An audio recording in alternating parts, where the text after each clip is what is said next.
Assalamualaikum warahmatullahi wabarakatuh. A'udzubillahi minasyaitonir rajim. Bismillahirrahmanirrahim. Innal hamdalillah nasta'inuhu wa nastaghfiruhu wa nu'minu bihi wa natawakkalu alayhi wa na'udzu billahi min shururi anfusina wa min sayyiati a'malina. May yahdihillahu fala mudilla lahu wa may yudlilhu fala hadiya lahu. Asyhadu an la ilaha illallah wahdahu la syarika lahu wa asyhadu anna Muhammadan 'abduhu wa rasuluh. Allahumma salli ala sayyidina Muhammad wa ala alihi wa sahbihi ajma'in barik wa sallim amma ba'd. Bismillahirrahmanirrahim. Wal 'asri innal insana lafi khusrin illa alladhina amanu wa 'amilus salihat wa tawasaw bil haqqi wa tawasaw bis sabr. Sadaqallahu al-'azim. Wa qala Rasulullah sallallahu alaihi wasallam, Man salaka tariqan yaltamisu fihi 'ilman sahalallahu lahu bihi tariqan ilal jannah. Atau kama qala sallallahu alaihi wasallam. Alhamdulillah, syukur kita kepada Allah Subhanahu wa taala kerana masih lagi diberi kesempatan untuk kita meluangkan masa kita untuk kita menyambung pengajian akidah kita yang berkaitan dengan akidah ahli sunnah wal jamaah berpandukan kitab Kifayatul Awam. Dan sebelum kita mulakan, sama-sama kita buka dengan bacaan ummi kita Al-Fatihah.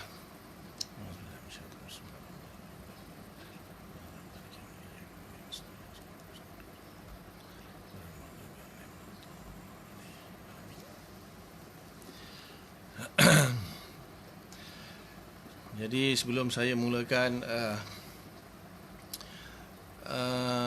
sebenarnya tujuan saya mengadakan kuliah ini itu adalah semata-mata untuk kita mempelajari akidah. Dan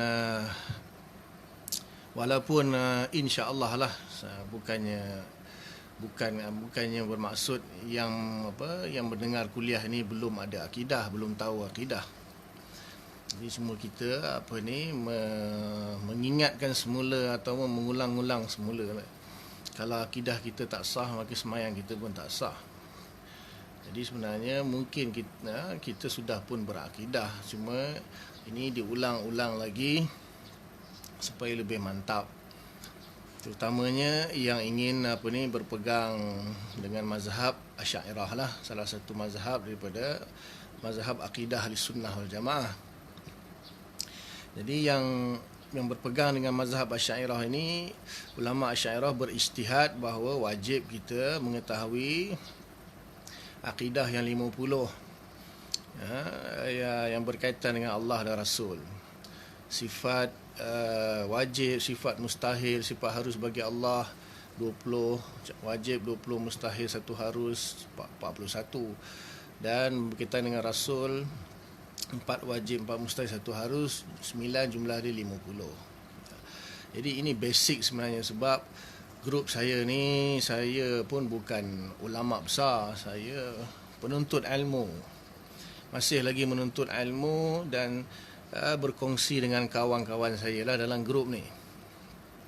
Saya ingin berkongsi dengan kawan-kawan saya dalam grup ni tentang akidah. Mungkin saya sedikit sebanyak saya selitkan sedikit beberapa perbahasan mengenai ilmu akidah dan ilmu kalam. Maksudnya akidah itu lain, ilmu akidah lain, dan ilmu kalam lain, 3 perkara yang berbeza. Jadi saya tengok ada sebahagian ustaz-ustaz lah, ulama-ulama, jadi yang mungkin tak setuju dengan pendapat saya. Bukan pendapat saya pun, saya nukil daripada ulama. Atau mungkin saya salah faham kot kata ulama tu, wallahu alam lah. Mungkin tuan-tuan lagi faham kot. Cuma saya tak nak jadikan grup ni, pengajian ni tempat untuk berdebat, berbahas. Saya tak nak. Waalaikumsalam warahmatullahi. Ini bukan tempat untuk berbahas, berdebat, menolak pendapat dan mengemukakan pendapat sendiri. ataupun pendapat yang didengar pada guru dia lain, ini bukan tempat dia. Kalau ustaz-ustaz ataupun ulama-ulama ingin bermuzakarah, nak berdebat, datang rumah saya. Datang rumah saya, kita bahas, kita bincang. Saya open, terbuka. Kalau tuan-tuan boleh bawa hujah qat'i, insya-Allah saya terima. Dan yang penting ada nukilan daripada ulama Mu'tabar Asy'ariyah. Di sini bukan tempat dia lah, bukan tempat nak mempertikaikan kaul tu, pertikaikan tu, bukan. Rasa tak setuju, tak payah tengok, leave group. Boleh buat grup pengajian sendiri, buka pengajian akidah sendiri, ajar akidah kepada follower masing-masing lah. Ini saya buat pengajian akidah ni untuk orang yang masuk grup ni. Saya anggap yang masuk grup ni dia ingin mengambil sesuatu faedah. Jadi kalau masuk grup saya ni, ikut pengajian saya ni, nak mempertikaikan, nak mendengar, nak menilai, nak mempertikai, tak payah. Tak payah. Boleh leave group, boleh buat pengajian sendiri, buka lah FB live sendiri ke apa ke, buat sendiri. Ini bukan tempat dia untuk berbalah, untuk dia tak setuju dengan pendapat, bukan tempat dia. Ini grup saya, hak saya. Tak puas hati, boleh leave group, buat grup sendiri, ajar akidah sendiri. Faham Bukan nanti ustaz mengelirukan masyarakat. Saya ajar akidah. Ada selain daripada sifat 20 ni, ada ke akidah yang tak betul? Akidah ni hanya sifat 20 dan dengan dalil akli, itu saja. Pembahasan amrun i'tibari, ahwal, ta'alluq, tak berta'alluq, itu bukan akidah. Itu bukan akidah. Itu ulama pun khilaf. So kita nak menegakkan kita nak menegak pendapat kita. Ulama-ulama besar pun khilaf. Imam Asy'ari sendiri pun ditolak pendapat dia, Imam Haramain ditolak pendapat dia, Abu Bakar Baqilani ditolak pendapat dia, Imam Fakhruddin Razi, Imam Ghazali, semua ulama, Imam Aduddin Iji, Taftazani, Imam Baijuri, semua ulama ada pendapat yang ditolak. So saya apa lagi kan? Apa lagi? Tapi kalau orang itu yang menolak pendapat ulama besar tu, dia bersandarkan kepada apa? Kalau tak setuju pendapat ulama, jangan salahkan saya. Salahkan ulama tu. Pergi jumpa ulama tu, pergi kubur dia, bagi tahu dia kau salah. Saya nukil apa yang saya baca. Jadi apakah kalau ada misalnya betul-betul salah saya yang betul-betul salah yang fatal ke, boleh datang rumah saya, kita bincang. Kat mana ustaz salah ni? Ulama tak kata, ulama Asy'ariyah sepakat tak mengatakan begini, ustaz seorang je kata macam tu. Ya, sila boleh tegur lah. InsyaAllah saya terima. Saya bukan ta'assub ataupun degil keras kepala, tak ada. Tapi kadang-kadang orang tu tegur tapi dia tak bawa ibarat, dia tak bawa kaul ulama, dan tapi saya beritahu sini bukan tempat dia. Sini bukan tempat dia. Ini pengajian umum untuk ahli grup saya, yang dia orang percaya dekat saya nak kena jawab di depan Allah Ta'ala besok di akhirat. So jangan timbulkan kekeliruan dalam ni, jangan timbulkan khilaf dalam ni. Bertanya okey, walaupun kadang di sebalik pertanyaan tu ada unsur-unsur menguji, saya boleh faham, saya boleh rasa, tapi tak apa, saya bagi jawapan insya-Allah. Tak terima tu pulanglah. Wallahu a'lam. Sebab ini masuk bab sifat kalam ni, lagi panjang pembahasan dia lah. Sifat kalam ni pun dia punya khilaf dia paling panjang sekali. Sampai kan ada sebahagian ulama mengatakan bahawa dinamakan ilmu kalam kerana pembahasan mengenai sifat kalam tu terlalu panjang. Sebahagian pendapat lah. Jadi kita sambung insya-Allah. Bismillahirrahmanirrahim. As-sifatus salisah as-salisata asyarah min sifatihil wajibah lahu ta'ala. Sifat yang ke-13 daripada sifat-sifat yang wajib bagi Allah Ta'ala. Al-kalam, kalam. Saya punya pegangan mudah aja. Saya tak nak terjemah. Itu saya punya pendapat. 7 je sifat ma'ani pun tak banyak boleh hafal insya-Allah. Fatihah lagi panjang, 7 ayat Fatihah lagi panjang boleh hafal. Sifat Allah 7 ni takkan tak boleh hafal. Qudrah, iradah, ilmu, hayah, sama, basar, kalam. Sifat apa? Sifat kalam. Apa makna dia? Nanti bergaduh. berkata-kata, bergaduh. Asy'ariyah sama Isy'ariyah bergaduh-gaduh. Bergaduh-gaduh. Menegak tak, salah. Menterjemah dengan berkata-kata, salah. Yang betul perkata. Mula bergaduh. Saya sifat kalam. Susah ke nak sebut sifat kalam? So, kalau dari segi bahasa, kalam itu apa? Kalam itu, kalau orang belajar jurumiyah misalnya lah, dia belajar jurumiyah, al-kalamu huwa al-lafzu al-murakkabu al-mufidu bil-wada'i. Itu makna kalam. Makna kalam dalam jurumiyah. Jadi kalam itu al-lafzu al-murakkabu, lafaz yang murakkab. Kemudian al-mufidu yang memberi faedah bil-wada'i dengan sengaja. Jadi salah satu makna kalam dari segi lughah itu ialah lafaz yang murakkab, yang mufid. Jadi kata ulama, maknanya itu kalam dengan maksud mutakallam bih. Kalam dengan maksud mutakallam bih. Mutakallam bih ataupun takallum bih lah. Takallum bih atau mutakallam bih. Maksudnya perkataan. Kalam itu lafaz atau perkataan. So kita bercakap guna perkataan. Itu salah satu makna kalam dari segi bahasa. Dan bentuk kalam itu pun isim masdar. Jadi isim masdar itu kalau kita tengok kalam atas pun, kalau daripada asal fi'il madhi itu pun kalimah yaklamu itu makna lain nanti. Kalimah yaklamu maknanya lain. Biasanya akan kata kallama yukallimu takliman ataupun takallama yatakallamu takalluman. Jadi ada, kalau isim fa'il dia mukallim, isim satu lagi mutakallim. Jadi memang agak sulit sikit makna kalam di sini. Tapi di sini dia merujuk kepada wahiya sifatun qadimatun qa'imatun bizatihi ta'ala. Kalam yang dimaksudkan di sini ialah suatu sifat. Sifat. Sama dengan yang lain-lain lah. Qadimatun, yang qadim. Qa'imatun bizatihi ta'ala, yang qiyam pada zat Allah Ta'ala, yang berada pada zat Allah Ta'ala. Walaisat biharfin, dan bukanlah kalam itu berhuruf. Wala sautin, dan tidak juga bersuara atau berbunyi. Kalam tak bersuara, tak berbunyi. Jadi sebab dia dah bagi tahu dia sifat yang qadim, yang qaim bizat. Jadi dah tentulah dia tidak bersuara, dia tidak berhuruf. Yang bersuara berhuruf tu kalam yang makna lughawi tadi, perkataan. Munazzahatun anit taqaddum wa ta'akhur. Suci atau bersih daripada taqaddum dan ta'akhur. Maksudnya ada awal, ada akhir.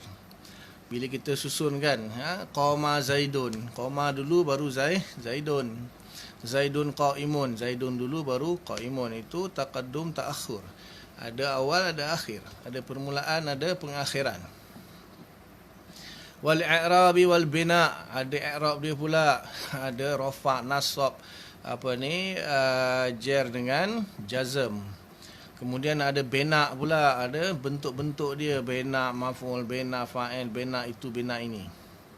Bi khilafi kalamil hawadis, dan juga berbeza dengan kalam hawadis, iaitu kalam yang baru, kalam manusia lah, atau kalam apa sajalah yang selain Allah. Kemudian dia kata walaisal muradu bi kalamihi ta'ala al-wajib lahu ta'ala al-alfaza asy-syarifata munazzalata 'ala an-nabi sallallahu alaihi wasallam. Dan bukanlah yang dimaksudkan dengan kalam Allah di sini, kalam yang wajib ini, iaitu lafaz-lafaz yang mulia yang diturunkan kepada Nabi sallallahu alaihi wasallam. Kerana itu adalah Al-Quran. Al-Quran pun kalam Allah, nanti kita jelaskan. Al-lafzu al-munazzal ala Nabi Muhammad SAW tu kan, al-mutahadda bihi, itu kalam juga, tapi itu kalam Al-Quran ataupun kalam lafzi lah, nanti kita bahas sekejap lagi. Li'anna hazihi hadisatun, kerana kalam yang diturunkan kepada Nabi itu hadis. Ini pun mengamuk nanti kalau Wahabi dengar ataupun sebahagian sebahagian yang tak faham tentang tak tahu lafaz mushtarak antara kalam nafsi dan kalam lafzi tu mengamaklah bila kata Quran itu hadis. Nanti pelan-pelan kita baca ibarat dulu, nanti saya jelaskan semampu saya insya-Allah. Wasifatul qa'imah bi zati ta'ala qadimatun. Sedangkan sifat yang qaim pada zat Allah mestilah qadim. Jadi tak mungkin qiyamul hawadis pada zat yang qadim atau sifat yang qadim. Itu kita Asy'ariyah lah. Mana kita Allah Ta'ala mukhalafatul lil hawadis. Tidak boleh qiyamnya hawadis pada zat Allah Ta'ala. Berbeza dengan Ibnu Taimiyah. Ibnu Taimiyah kata boleh qiyamnya hawadis pada zat yang qadim. Itu Penang. Itu mazhab Penang. Wa hadhihi mustamilatun ala taqaddumin wa ta'akhurin. Wa hadhihi, dan ini mustamilatun mengandungi ala taqaddumin wa ta'akhurin wa i'rabin wa suwarin wa ayatin. Maksud hadhihi ni maksudnya lafaz munazzal. Lafaz munazzal tu Quran lah, ya, lafaz Al-Quran itu. Ada taqaddum, ada ta'akhur. Bismillah, bisba dulu, lepas tu ismi, lepas tu Allah. Ar-Rahman, Ar-Rahim. Kan ada taqaddum, ada ta'akhur. Ada awal, ada akhir. Ada i'rab dia, marfu', mansub, majrul, majzum. Wasuwarin ada surah-surah. Kemudian wa ayatin ada ayat-ayat. Wasifatul qadimah khaliyatun an jami'i dzalik. Adapun sifat yang qadim khaliyatun, sepi, kosong, tak ada lah maksudnya. Tak ada. Waalaikumsalam warahmatullahi amin. Maksudnya khaliyatun an jami'i dzalik, tidak, dia maknanya tidak ada taqaddum, tidak ada ta'akhur, tidak ada i'rab, tidak ada surah, bahkan tidak ada ayat, tidak ada lafaz dan sebagainya. Di sini dia tak sebut lafaz. Kenapa? Cukuplah, mana ayat itu kan adalah gabungan beberapa lafaz. Jumlah tu ataupun ayat gabungan beberapa lafaz. Jadi kan kalam tu ayat lah. Kalau kalam maknanya jumlah ataupun ayat. Cuma beza ayat Quran tu dia adjust dia tak macam jumlah dan kalam pada kebiasaannya. Falaisa fiha ayatun wala suwarun wala i'rabun. Maka tidak ada bagi sifat yang qadim, sifat kalam yang qadim itu tidak ada ayat padanya, tidak ada surah padanya, tidak ada i'rab padanya. Li'anna hazihi takunu lil kalam, kerana sesungguhnya ini ada bagi kalam yang mustamil ala hurufin wa aswatin. Kalam yang mengandungi huruf dan suara. Sifatul qarimah munazzahatun anil huruf wal aswat. Sifat qarimah suci daripada huruf dan suara. Kama taqaddama, sebagaimana yang telah lalu. Diulang banyak kali, nampak. Memang kitab Kifayatul Awadis keulang 3 kali. Itu Imam Bajuri dalam hasyiah dia, ini hadza tafri'un mimma qablahu, hadza tafri'un mimma qablahu. Lepas tu ada hadza mufarra'un anit tafri' ma qablahu. Pun ada juga. Kalau baca asyiah dia lah. Walaisat hadhil alfaz asy-syarifah dalatan ala sifatil qadimah. Bukanlah lafaz-lafaz ini, yang lafaz-lafaz yang mulia ini, iaitu lafaz Al-Quran, dalatan ala sifatil qadimah, menunjukkan pada sifat yang qadim, bimakna anna sifatul qadimah, dengan makna sesungguhnya sifat qadimah tufhamu minha, difahami daripadanya. Bal ma yufhamu min hazihil alfaz musawin lima yufhamu min as-sifatil qadimah law kushifa 'anna al-hijab wa sami'naha. Bahkan dengan makna sesungguhnya sifat yang qadim itu difahami, bahkan apa yang difahami daripada lafaz-lafaz ini sama dengan apa yang difahami daripada sifat qadimah kalaulah disingkapkan hijab daripada kita dan kita boleh mendengarnya. Jadi dia ada hubungan antara Al-Quran, bukannya bererti menafikan Al-Quran itu kalam Allah. Dia ada hubungan. Nanti hubungan dal dengan madlul. Tapi dal dengan madlul itu pun bukan lafaz, lafaz dengan sifat. Makna daripada lafaz dengan makna yang terkandung dalam sifat. Makna yang terkandung di dalam lafaz. Lafaz itu kan madalla alal makna. Madalla alal makna. Lafaz kita boleh nampak, kita boleh baca, kita boleh sebut, kita boleh tulis. Itu lafaz. Tapi makna. Makna kita tak nampak, makna kita tak boleh hakikat makna lah. Cuma kita tak boleh mengungkapkan makna dengan lafaz juga. Mengungkapkan makna dengan lafaz juga. Tetapi makna itu sesuatu benda yang tak nampak.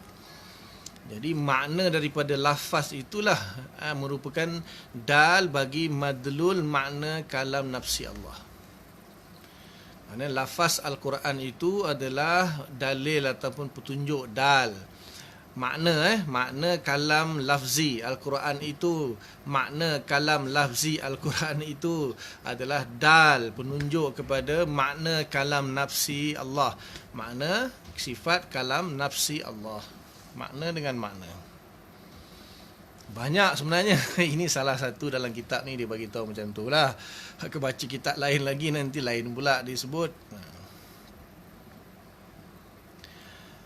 Lau kushifa 'anil hijab wa sami'nahu. Kalau disingkapkan hijab kita akan dapat mendengarnya.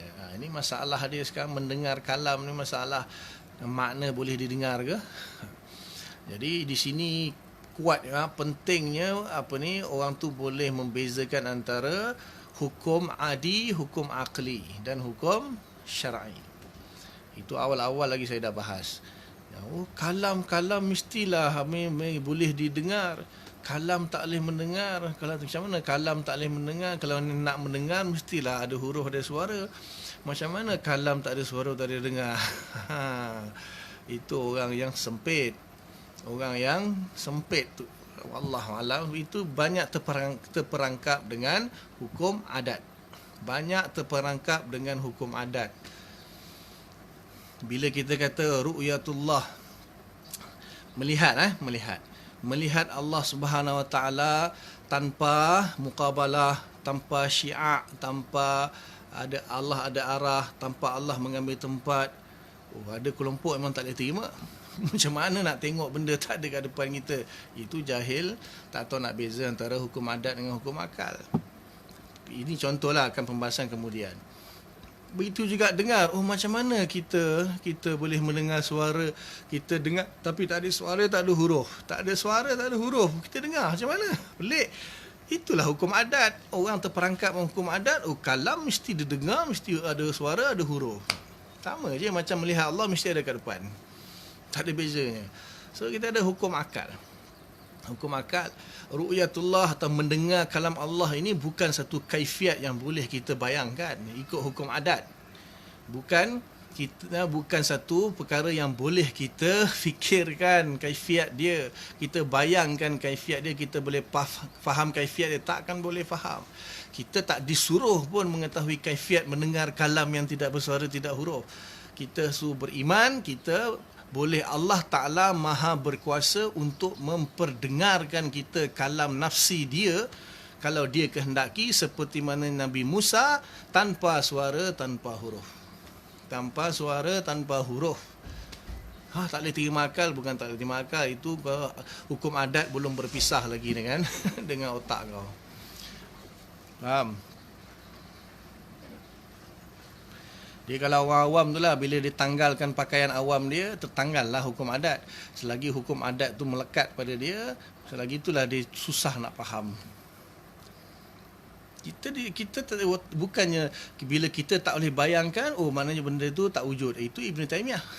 Itu dah pergi. Ibn Taymiyah jadi macam tu sebab tu lah. Sebab usul paling besar Ibn Taymiyah, benda yang mawujud mesti mahsus. Benda yang mawujud mesti mahsus. Itu menurut Ibn Taymiyah. Kalau tak mahsus, bukan wujud. Sebab tu Allah boleh mahsus, boleh kita pegang Allah. Lawak betul. Dia dah, itu dalam tasbih lah tu, tasbih.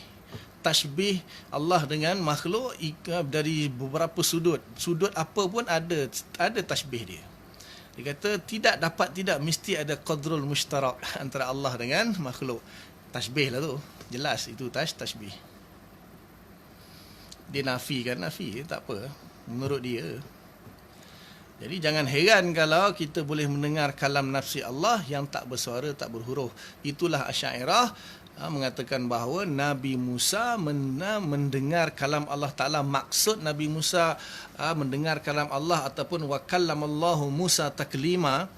Nabi Musa, Allah Ta'ala kallama. Di sini kan kallama. Kallama di sini kan maknanya taujihul kalam ilal ghair. Itu kallama. Itu makna taklim. Makna taklim mentaujihkan kalam kepada ghair. Ada mukhatab dia. Tapi jangan kita faham ikut hukum adat. Kalau kita faham ikut hukum adat, dengar suara lah. Lepas tu Mu'tazilah kata Allah ciptakan suara dan bunyi pada pokok. Maturidiyah kata Allah ciptakan bunyi dan suara di udara. Ada sebahagian ulama' syarah kata Allah ciptakan bunyi juga suara. Sebahagian pendapat kita kata mudah saja. Allah Ta'ala berkuasa, maha berkuasa untuk memperdengarkan, untuk bertaklim dengan Nabi Musa tanpa suara, tanpa huruf. Tak boleh terima. Kau tak boleh terima bukannya berarti akidah kena ikut kepala otak kau. Kau tak boleh terima ke, boleh terima ke? Kita meyakini Allah Ta'ala singkapkan hijab Nabi Musa, berlakulah taklim antara Nabi Musa dan Allah Ta'ala. Kaifiat dia macam mana? Wallahu a'lam. Minta maaf pengikut-pengikut geng-geng tu. Ni saya punya, bukan saya lah. Apa yang kami dah bincang bersama ustaz-ustaz yang Asy'ariyah lah. Bukan korang bukan Asy'ariyah, tapi korang ada torik lain. Jadi jangan kita, asal kita akal tak boleh faham je, kita claim akal tak boleh faham. Sebenarnya adat dia, bukan akal tu. Adat. Dia perasan kata akal. Dia belum terlepas lagi daripada belenggu adat. Mana boleh dengar tak dengar suara huruf? Tak logik. Itu kau tak, masih lagi dibelenggu oleh hukum adat. Allah kata dalam Quran, ma kana li basharin an yukallimahullahu illa wahyan au min wara'i hijab au yursilar rasula. Tidaklah Allah Ta'ala tu berbicara dengan manusia melainkan wahyan. Au min wara'i hijab au yursilar rasula. Ini nas Quran. Allah kata 3 cara saja yang Allah Ta'ala, tapi kita tak nafikanlah, mungkin ada cara lain, tak nafi. Tapi inilah yang Allah sebut. Sebab apa? Ma kana li basharin illa. Bila illa jatuh setelah ma nafi, maka itu saja. Taukid. La ilaha illallah. La ilaha illallah. La nafi. Illa jatuh selepas la. Siapa belajar nahu, belajar balaghah, dia faham. Jadi Allah kata ma kana li basharin an yukallimu illa wahyan. Illa jatuh setelah ma nafi, maknanya 3 ni saja yang kita fahamlah. Jadi Allah kata wahyan, illa wahyan, wahyu. Sampaikan wahyu. Wahyu ada 3 jenis wahyu lah, boleh baca mukadimah Sahih Bukhari macam mana Bad'il Wahyu punya kitab dengan syarah dia lah. Terbaik Fathul Bari Ibn Hajar Asqalani. Kemudian min wara'i hijab, di sebalik hijab. Di sebalik hijab ni kita tak faham kaifiat dia apa. Kita takkan faham kaifiat dia apa. Macam-macam ulama syarahkan min wara'i hijab. Antaranya Nabi di Mi'raj, satu pendapat kata Siti Aisyah mengatakan min wara'i hijab. Siti Aisyah mengatakan Nabi di Mi'raj cakap dengan Allah min wara'i hijab. Kemudian yusilar rasulah, diutuskan satu utusan, biasanya malaikat Jibril. Jadi yang pertama dengan yang ketiga, iaitu secara wahyu ataupun diutuskan utusan, itu jelas. Min wara'i hijab ni tak jelas macam mana, tapi ada hijab lah. Okey. Sekarang ni Nabi Musa wa kallamallahu Musa taklima. Jadi Asy'ariyah mengatakan, sebahagianlah walaupun sebahagiannya, tapi majoriti Asy'ariyah mengatakan bahawa maksud Nabi Musa ini dia kalimullah. Dia kalimullah. Jadi bila dia kalimullah, dia tak sama dengan yang lain-lain. Kalau tak, apa bezanya Nabi Musa dengan nabi-nabi yang lain? Jadi sebab Nabi Musa ini kalimullah, maka disingkapkan hijab. Allah kata min wara'i hijab, maka untuk Nabi Musa disingkapkan hijab. Begitu juga kita nanti di syurga disingkapkan hijab. Itu saja yang Asy'ariyah fahamlah. Ada lagi pendapat banyak lagi. Itu yang kami faham dan ambil daripada Asy'ariyah. Min wara'i hijab, Nabi Musa disingkapkan hijab. Bila disingkapkan hijab, berlakulah taklim di situ, dan kaifiatnya kita tak tahu macam mana. Tapi Nabi Musa dah tentulah dia mendengar kalam Allah, walaupun tetap tak bersuara, tetap tak berhuruf. Tetap tak bersuara, tetap tak berhuruf. Allah Maha Kuasa untuk memahamkan Nabi Musa tanpa suara, tanpa huruf. Kalau Allah Ta'ala tak boleh, mesti kena cipta suara huruf atau macam mana, itu maknanya masih terbelenggu dengan hukum adat. Lau kushifal annal hijab wa sami'nahu. Kalau disingkatkan hijab, kita akan mendengarnya. Macam mana? Wallahu a'lam, tunggu sendirilah nanti. Dah di syurga nanti bercakap apa ni dengan Allah Ta'ala, tahulah macam mana. Ingat, tanggalkan hukum adat itu. Tanggalkan pakaian awam, tanggalkan hukum adat.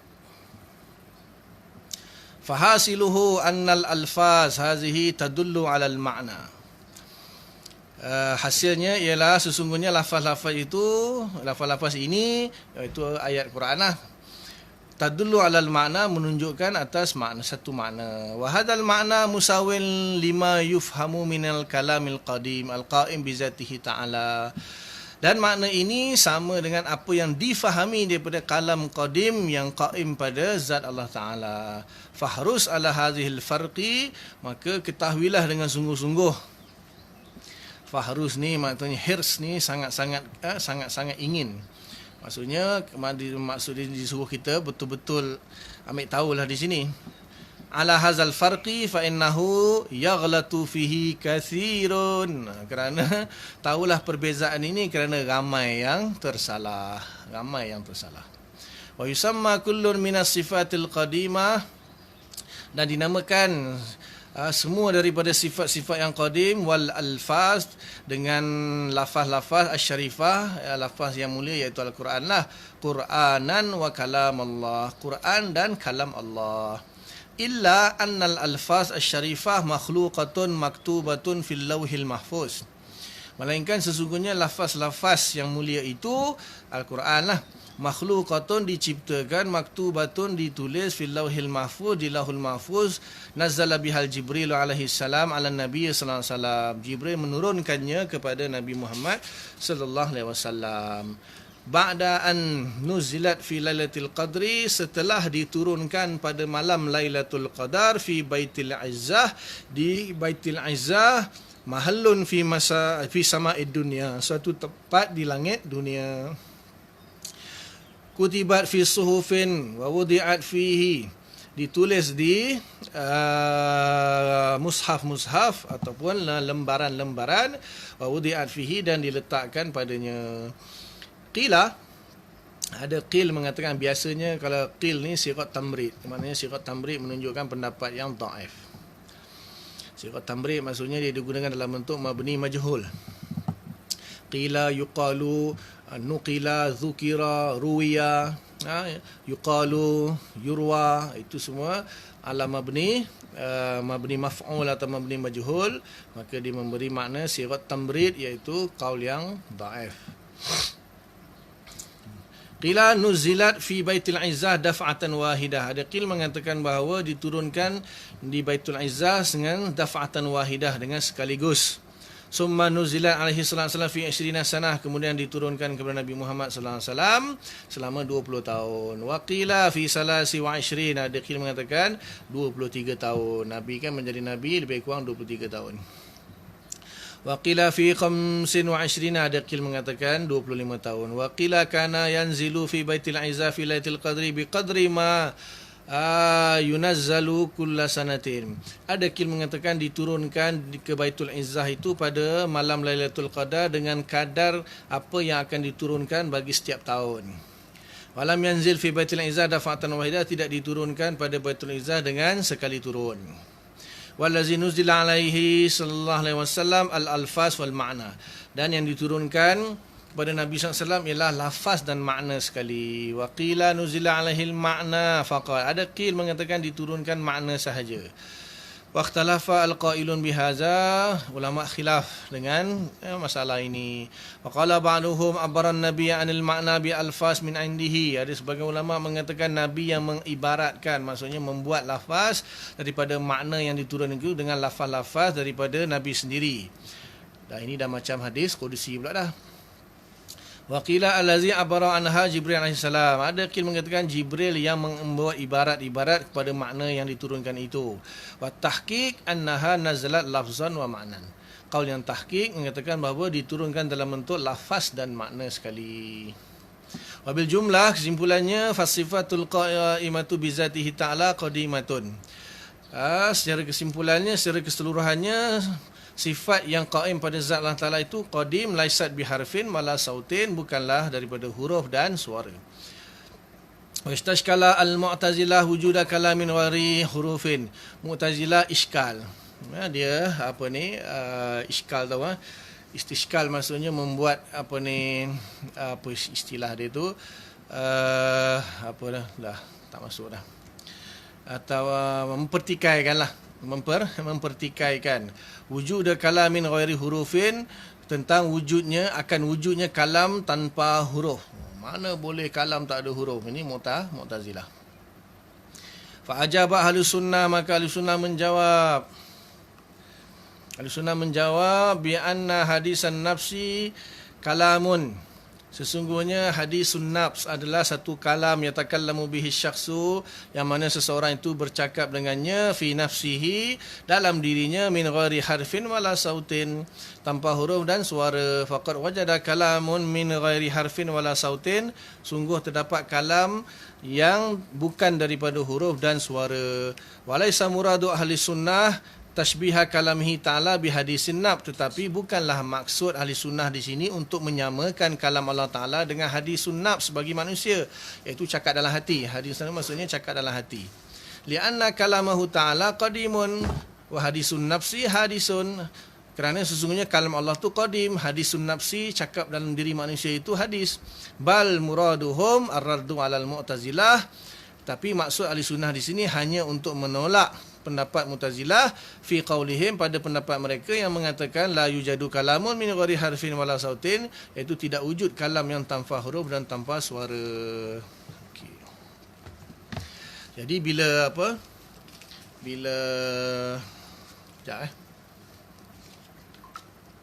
Iuran ni. Habis?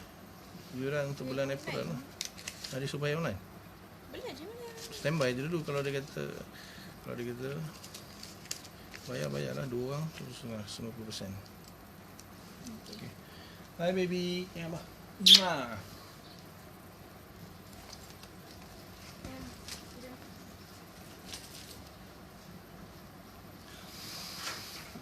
Okey. Panjang juga ibarat dia. Yang pertama tentang kalam Allah. Okey. Jadi di sini nanti dia akan terangkan lagi lah. Jadi kita faham di sini kalam ada 2 jenis. Kalau yang kata 4 tu, itu pembahasan antara ulama-ulama lah.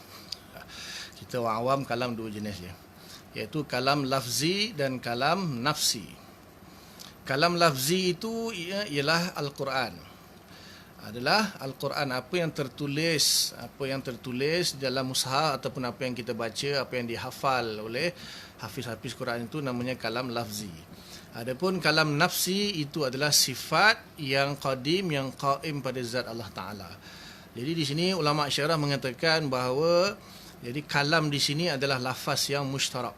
Kalam adalah lafaz yang mushtarak. Mushtarak itu maknanya satu perkataan 2 makna yang hakiki. Lafaz mushtarak tu maknanya satu lafaz tapi ada beberapa makna yang hakiki, bukan majazi, hakiki. Jadi di sini ada 2 makna yang hakiki. Satu kalam yang bermakna kalam nafsi, iaitu sifat Allah yang qadim, yang qaim pada zat Allah Ta'ala. Yang kedua makna hakiki juga, iaitu kalam lafzi, iaitu lafaz. Lafaz Al-Quran, lafaz yang diturunkan kepada Nabi Muhammad SAW. Al-Quran lah yang kita baca, yang kita tulis, yang tertulis di mushaf yang kita baca, dan juga yang dihafal oleh hafiz-hafiz Quran. Okey. Dia punya sedikit sejarah dia cerita kat sini lah. Maknanya apabila Allah Subhanahu Wa Taala ingin mentanjiskan apa yang dia nak, apa yang dia kehendaki lah dalam iradah dia, bersesuaian dengan ilmu dia, maka antara makhluk yang pertama dicipta, antara makhluk yang pertama yang Allah cipta, iaitu qalam, pen. Awwala ma khalaqallahu al-qalam. Ini bukan kalam, ini qalam, pakai qaf. Kalam ni pakai kaf. Qalam maksudnya pen, tapi bukan macam pen kita ni. Satu makhluk yang berbangsa nurani, yang di arasnya yang besar lah. Maka Allah perintahkan supaya pen ini menulis di Lauhul Mahfuz. Tulis apa? Tulis segala apa yang akan terjadi mulai saat itu sampailah kiamat. Ada yang mengatakan sampai bila-bila. Sebab dalam syurga pun ditulis apa yang kita nak buat. Jadi apabila pen tadi menulis di Lauhul Mahfuz, saya tak nak sebut qalam, nanti kan keliru sebab kita bahas sifat kalam. Nanti saya sebut qalam dengan kalam dia pening. Jadi saya sebut pen. Pen yang special itulah makhluk Allah ni. Jadi pen itu menulis di Lauhul Mahfuz apa yang akan terjadi, dan termasuk yang dituliskan di Lauhul Mahfuz itu ialah mushaf-mushaf, Zabur, Taurat, Injil dan Al-Quran. Tertulis dalam bentuk tulisan. Jadi Al-Quran yang 30 juzuk itu sudah pun tertulis di Lauhul Mahfuz. Maka bermulanya di situ, maka itu dipanggil kalam lafzi. Itu kalam lafzi dah. Pasal apa? Dia sudah berpindah. Bukan berpindah maksudnya akan pindah kan, intiqal pula dah. Bukan berpindah maksudnya apa yang Allah kehendaki untuk Allah sampaikan kepada manusia itu, maka ditulis dalam bentuk lafaz di Lauhul Mahfuz. Termasuklah Zabur, Taurat, Injil, Mushaf dan sebagainya. Termasuk Al-Quran. Kemudian okay, di sini ada khilaf lah, tapi yang kita tahu Lailatul Qadar kan, inna anzalnahu fi Lailatul Qadar. Sesungguhnya kami telah menurunkan Al-Quran pada malam Lailatul Qadar. Sepakatlah ulama kata doa merujuk kepada Al-Quran surah tu. Okay, Lailatul Qadar bila? Khilaf. Ada yang kata Lailatul Qadar tahun ketika Nabi nak terima wahyu yang pertama Iqra tu di Gua Hira itu, pada tahun itulah Lailatul Qadar tahun itu diturunkan. Bermakna Lailatul Qadar itu sudah ada semenjak belum diwajibkan puasa lagi, sebab puasa diwajibkan pada tahun kedua Hijriah. Pada tahun kedua Hijriah berarti setelah 15 tahun Nabi menjadi Rasul, baru diwajibkan puasa. Di Madinah sana tahun Hijrah yang kedua baru diwajibkan puasa. Jadi dalam bulan puasa kan ada Lailatul Qadar kan. Tapi sebenarnya Lailatul Qadar tu sudah ada semenjak sebelum Nabi dilantik menjadi Nabi lagi lah, kalau ikutkan dia punya logik dia. Iaitu Allah Ta'ala memerintahkan Jibril menurunkan daripada Lauhul Mahfuz sebanyak 30 juzuk sampai ke Baitul Izzah di langit dunia. Sampai ke Baitul Izzah di langit dunia. Di mana wallahu alam, tapi di langit dunia. Langit dunia ni maknanya kalau kita tengok bintang-bintang di langit ni kan. Pada waktu malam kita tengok bintang-bintang di langit, itu semuanya di bawah langit pertama. Di bawah langit pertama. Langit pertama tu yang menutupi ataupun yang meliputi semua bintang-bintang langit yang pertama. Maka di langit yang pertama itu, kalau dalam peristiwa Mi'raj tu kan ada Nabi Adam kan, Nabi jumpa Nabi Adam. Di situ langit pertama dan di situ ada Baitul Izzah. Jadi diturunkan sebanyak 30 juzuk bagi satu qaul, itu yang masyhur lah. 30 juzuk diturunkan sekaligus. Ada yang kata diturun dalam bentuk makna, ada yang kata diturunkan dalam bentuk lafaz, itu khilaf. Ada yang kata 30 juzuk, ada yang kata setiap tahun dengan kadar apa yang nak diturunkan, ada khilaf. Kita ambil satu qaul, turun 30 juzuk ke Baitul Izzah. Kemudian daripada Baitul Izzah itu diturunkanlah kepada Nabi Muhammad sallallahu alaihi wasallam sedikit demi sedikit, satu ayat, dua ayat, satu surah, dua surah oleh malaikat Jibril alaihi salam. Begitu juga dengan direct daripada Allah pun ada, ataupun melalui loceng yang gemerincing itu dalam bab ulumul Quran yang dibahaslah, ataupun dalam syarah Bukhari kitab Tambadul Wahyi itu Imam Ibn Hajar diterangkanlah dalam syarah Fathul Bari. Tak nak bahas di sini. 3 cara penurunan wahyu itu, maka diturunkan kepada Nabi Muhammad SAW selama lebih kurang 23 tahun lah. Ada yang kata 25 tahun, ada yang kata 20 tahun, ada yang kata macam lah. Okay, yang kita tahu sepanjang Nabi menjadi Rasul itu diturunkan wahyu kepada dia sedikit demi sampailah semua yang terakhir semuanya diturunkan. Jadi yang diturunkan ini itulah, adakah Jibril datang ajar dan lafaz dengan makna atau makna saja Nabi ibarat, ataupun Jibril yang mengibaratkan, tu yang saya baca tadi itu khilaf. Yang masyhur yang tahqiq kata Jibril turunkan lafaz dan makna. Sebab apa? Kita ada 3 dalam bab ni. Satu kalam Allah Ta'ala berupa Al-Quran. Kemudian kita ada hadis kursi. Kemudian kita ada hadis nabawi. Jadi satu pendapat mengatakan Al-Quran itu lafaz dan makna daripada Allah. Kalau hadis kursi, lafaz makna daripada Allah, lafaz daripada Nabi. Makna dari Allah, lafaz daripada Nabi. Dan hadis Nabawi ini makna dan lafaz daripada Nabi. Itu salah satu pendapat. Kalau ada pendapat lain, boleh bacalah dalam Ulumul Quran. Jadi itu namanya kalam lafzi, dan dia adalah makna hakiki daripada kalam yang mushtarak. Kalam yang mempunyai lafaz yang mushtarak, satu kalam nafsi Allah, satu kalam lafzi yang diturunkan yang saya cerita. Jadi apa yang diturunkan ini dalam bentuk lafaz ataupun bacaan, maksudnya kita qiraah ataupun kitabah, ataupun hafazah, maka makru ataupun mahfuz ataupun maktub yang ditulis itu, maksud makna bagi apa di sebalik lafaz itu. Makna di sebalik lafaz yang diturun itu adalah menunjukkan dalun, makna menunjukkan kepada makna sebahagian, bukan semua, sebahagian makna kalam nafsi Allah yang merupakan sifat yang qadim, yang qaim pada zat Allah Ta'ala. Dan kalam ni ta'aluk dia dalalah. Nanti kita sambung lagi. Kat situ boleh faham kot. Jadi qaul yang mengatakan bahawa kalam Allah, ada qaul kata kalam Allah yang sifat yang qadim, yang qaim bizat itu makna hakiki. Al-Quran lafaz yang diturunkan itu makna majazi. Ada yang terbalik kata kalau lafaz Al-Quran kalam Allah itu makna hakiki, sifat kalam Allah itu makna majazi. Itu dua-dua qaul dhaif. Yang tahqiqnya adalah lafaz yang mushtarak, iaitu dua-dua makna hakiki, iaitu kalam nafsi yang sifat yang qadim, yang qaim pada zat Allah Ta'ala, dan kalam lafzi iaitu lafaz yang munazzal, iaitu Al-Quran.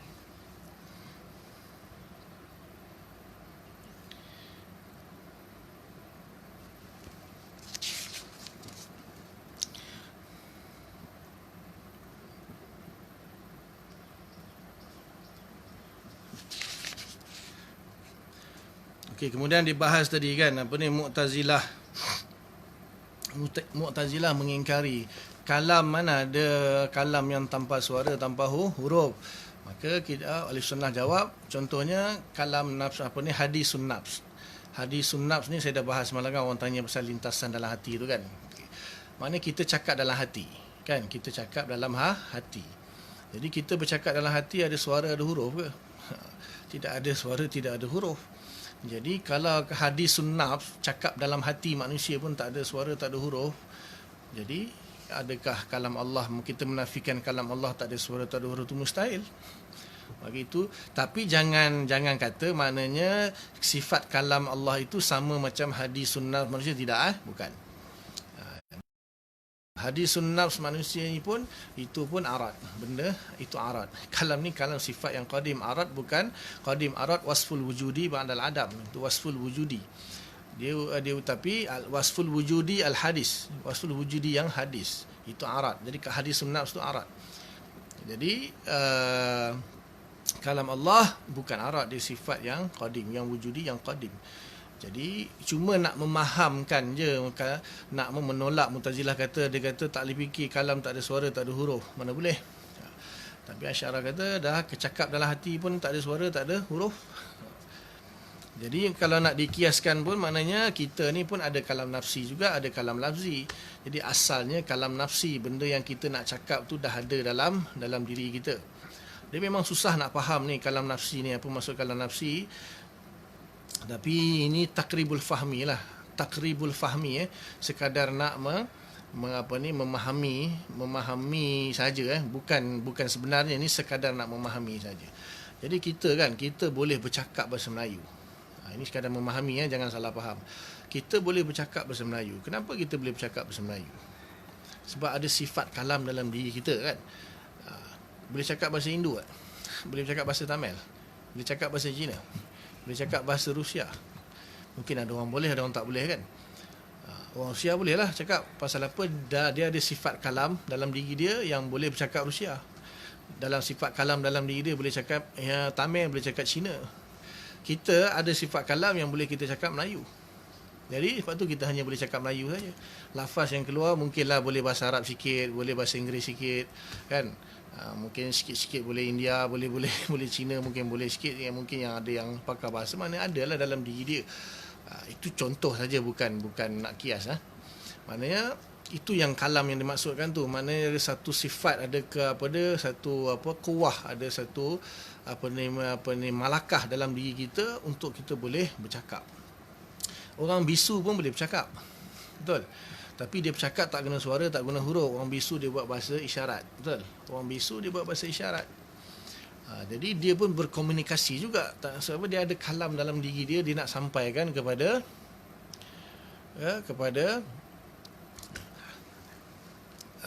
hadis nafsi macam kalam nafsani. Saya tak pasti sekarang ni. Okey. Sekarang ni tentang Tariq Pada'i itu, dia ada pecahkan kepada 4. Kalam nafsi, kalam nafsani, kalam masdari dan hasil bil masdari. Semua saya dapat macam-macam versi. Saya tak tahu mana satu yang murad Pada'i yang sebenar. Saya dah tanya dengan Baba Lee Sekam, bincang dengan Ustaz dia Langgar pun, bincang dengan beberapa, adalah yang asatizah yang pro and kontra lah, yang sokong Pada'i dengan yang menentang Pada'i. Saya tengah-tengah, sokong pun tidak, menentang pun tidak.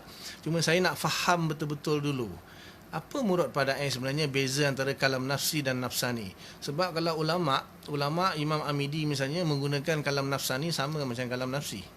Kami cari kalam nafsani itu, saya puas belik bila datang saya sampai kepada saya tentang pembahagian kalam kepada 4 ini, nafsi, nafsani, masdari, hasil bil masdari itu. Kami bincanglah antara ustaz-ustaz nak cari mana datangnya punca. Minta dalil, dia orang tak bagi. Jadi saya cari, tapi apa yang hasil yang saya baca lah, bukan saya baca semua, hasil yang saya baca dalam Abkarul Afkar Imam Amidi misalnya, ataupun dalam Ghayatul Maram Imam Amidi dan ulama-ulama lain, Taftazani, bagi mereka nafsi dan nafsani sama. Tapi saya tak tahu di mana beza dia, saya tak pasti. Jadi hadis sunnaf ini kita tak kata kalam nafsi. Tapi tak tahulah kalau Pak Da'i mengatakan itu, saya tak pasti. Sebab satu, saya tak mau menyampaikan Tariq Pak Da'i ni sebab saya sendiri tak faham apa yang Pak Da'i maksudkan. Dengar daripada murid-murid dia macam-macam versi. Tak tahulah murid dia yang mana satu, sebab kami tanya Baba Lee anak murid ayah dia kan. Jadi dia kata apa yang dia faham daripada ayah dia begini. Lepas tu si Ustaz dia Langgar pula, dia kata apa yang dia faham begini. Lepas tu ada kata Ustaz dia tak faham apa yang Baba Pak Da'i maksudkan. Ustaz dia kata dia belajar daripada anak murid Pak Da'i, mestilah dia faham. Itu mulalah bergaduh. Sampai tahap saya tengok dah macam sebahagian pengikut dua-dua side ni ada yang saling menyesatkan, saling mengkafir. Itu tak sihat lah. Itu tak sihat. Saya tak campur dalam bab ni. Saya nak biar ada orang yang betul-betul faham murad Pada'i kalam pecah 4 itu. Okey, baru kita boleh bincang. Kami masih mencari dan menunggu siapa yang boleh menerangkan murad Pada'i yang sebenar. Apa beza kalam nafsi, apa beza kalam nafsani, apa masdari dan hasil bil masdari. Kalam masdari itu apa yang saya faham ni, bercakap masdari. Dan Allah bercakap ke, itu masalah dia. Apa maksud masdari dia, nak tahu maksud sebenar masdari dia. Kalau hasil bil masdari, kita kata kalam lafzi, okey. Kalau hasil bil masdari itu kalam lafzi. Antara yang saya tak pasti, saya boleh kata mungkin antara tanjizi hadis dengan tanjizi qadim. Beza dia antara 4 itulah, mungkin ada kaitannya dengan kalam nafsi, kalam lafzi, tanjizi qadim dan tanjizi hadis. Ataupun bagi yang mengatakan ada suluhi qadim, ya suluhi qadim. Sebab ta'aluk sifat kalam ni pun khilaf. Perlu ke tanjizi hadis? Sebab pada amar dan nahi tu nanti dia ada khilaf tu. Mana boleh amar dan nahi tanpa mukhatab. Tapi Aisyah kata tak ada masalah. Itu hanya hukum adat saja. Bila kita nak amar, nahi dan nida, perlu ada mukhatab. Tapi kita boleh kata anak kita belum lahir, kita kata nanti dia nak lahir, bila dia lahir kita nak suruh dia belajar bersungguh-sungguh. Maksudnya sudah ada amar. Bukan amar bermakna taujihul kalam ilal mukhatab. Maknanya asalnya dalam bentuk khabar, nanti bila sudah ada mukhatab baru dibentukkan jadi amar. Lafzi yang menunjukkan amar, bukan makna. Makna itu khilaf, panjang khilaf. Adakah makna etibar yang 7, amar, nahi, khabar, istikhbar, wa'dun, wa'id, nida, 7 jenis anwa' ini, adakah qadim atau hadis? Adakah nafsi atau idhafi? Adakah pada azali wujud dan lam yazal, ataupun azalan biduni la yazal bidunil azal? Itu khilaf Ibnu Kullab, Imam Syari, Syarastani, Iji, Taftazani, semuanya khilaf.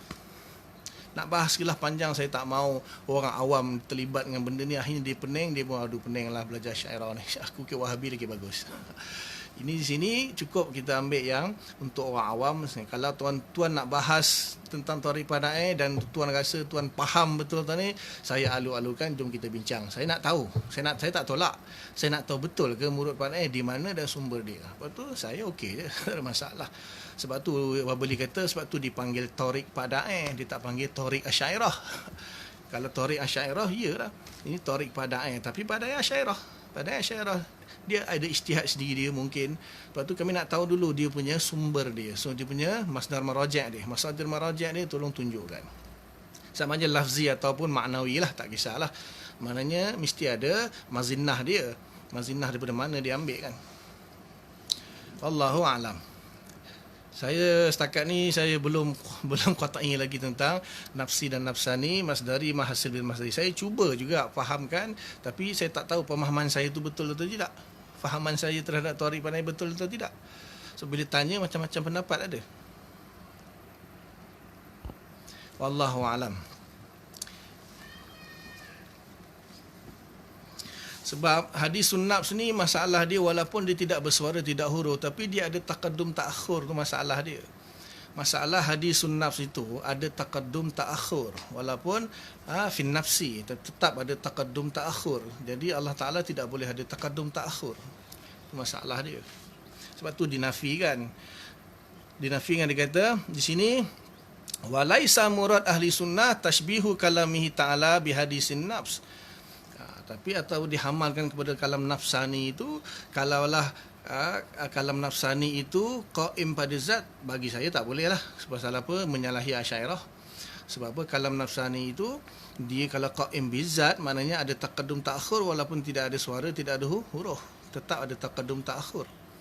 Itu dalam syarah Sanusi, Imam Sanusi sini terangkan walaupun kalam hadis sunnah itu tidak ada suara, tidak ada huruf, tapi ada taqaddum ta'akhur. Itu kata Imam Sanusi dalam syarah Sughra, Syarah Mulbarahin, Syarah Musannaf. Jadi tak boleh kita nak kata hadis sunnah itu adalah kalam nafsi Allah. Tapi adakah kalam nafsani? Kalau nafsani itu pun kalau di qaim bizat tak boleh juga, pasal ada taqaddum ta'akhur. Bila ada taqaddum ta'akhur di hadis, bila mana boleh qiyamul hawadis pada itu nanti sekejap lagi. Tentang tanjizi sekejap lagi. Ta'alluq kan sekejap lagi. Jadi tak boleh ada taqaddum ta'akhur yang qaim bizat. Dan nafsani itu kan hasil daripada nafsi juga, ditambah alif nun kerana mubalaghah. Jadi apa ni, kalau kita wahdah dengan wahdaniyah, asalnya sama saja, wahdah dengan wahdaniyah, alif nun ditambah atas sabil mubalaghah. Begitu juga nafsi dengan nafsani itu alif nun ditambah hanya ala sabil mubalaghah saja. Sebab tu Imam Amidi tak bezakan antara nafsani dan nafsi. Taftazani pun tak bezakan antara nafsi dan nafsani. Wallahu alam. Nanti bab ta'alluq lepas ni dia jelaskan.